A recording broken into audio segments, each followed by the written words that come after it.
In episode 5, John Doe and Quiet end up getting robbed. They get vengeance, though. They catch up to their robbers, and they end up killing them and getting all their stuff back. But this is right outside of Topeka, Kansas. We're talking like 3 miles outside of Topeka. So because of that, Quiet says, you can just go to Chicago. I'll go on my way. But John's insistent, no, I want to see this thing through. I mean, you talked up Topeka so much, I need to see it for myself. Quiet doesn't want that, though. As they listen to the absolute classic Bop by Hanson, and they enjoy some victory beers, Quiet decides to slip John that flower that was sitting in her pocket. The flower knocks John out, and as John is lying on the pavement, sleeping, she explains to him that she just couldn't have him coming with her. He, however, is asleep. He's never going to hear this, so she jots down a quick note explaining why she did what she did. She slips it into his pocket, and she decides to walk the last 3 miles to Topeka. It's kind of ironic that Quiet is headed to Topeka because Agent Stone is in Topeka, and he's got all of his fellow agents looking for her and also John, and they haven't been able to locate him. Now, Topeka is heavily fortified.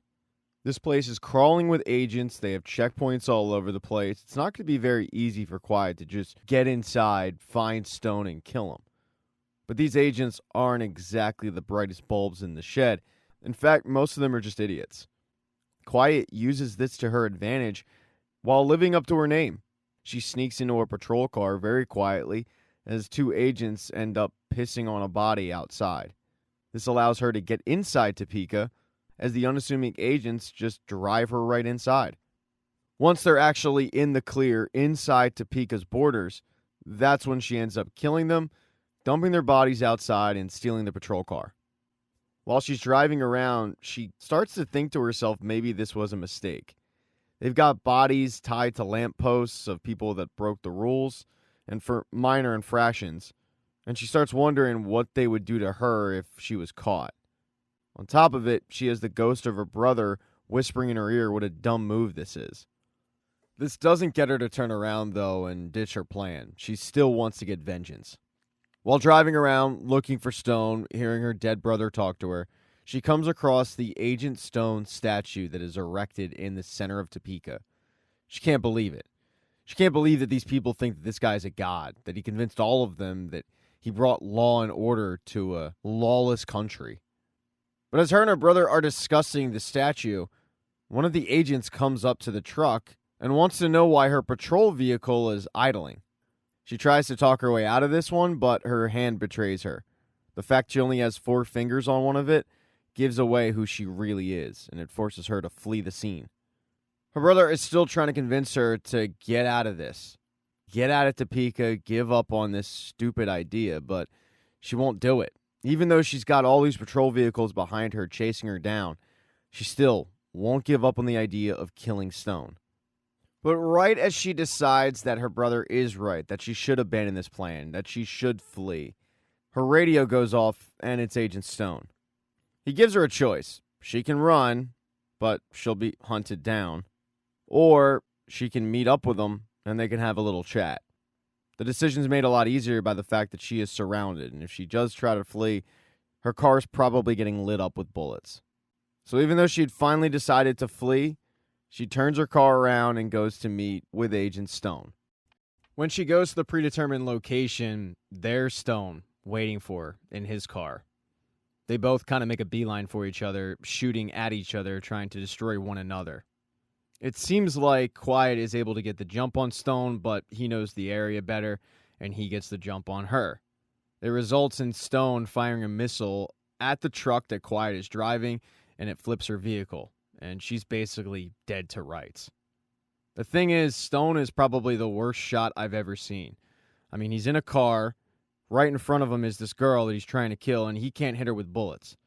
Now, maybe he could have if he had a little bit more time, but out of nowhere, John Doe comes and saves the day with his own missile. He only had one to use from the convoy, and he decided to use it and save Quiet. Initially, he had gotten her note. He had headed off to Chicago, but he didn't want to leave her like that.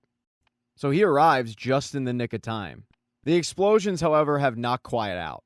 So John Doe showing up quite literally saves her life. He gets out of Evelyn, he grabs her body, and he puts it inside his car. He never once checks on Agent Stone to see if he's alive or dead. He just wants to make sure Quiet is able to get out of that situation before she's killed by one of Agent Stone's minions. I'm sorry, one of his agents. Back at the Hoover Dam, it was also quite the eventful day. They had an interesting visitor at the front gate. It was Sweet Tooth.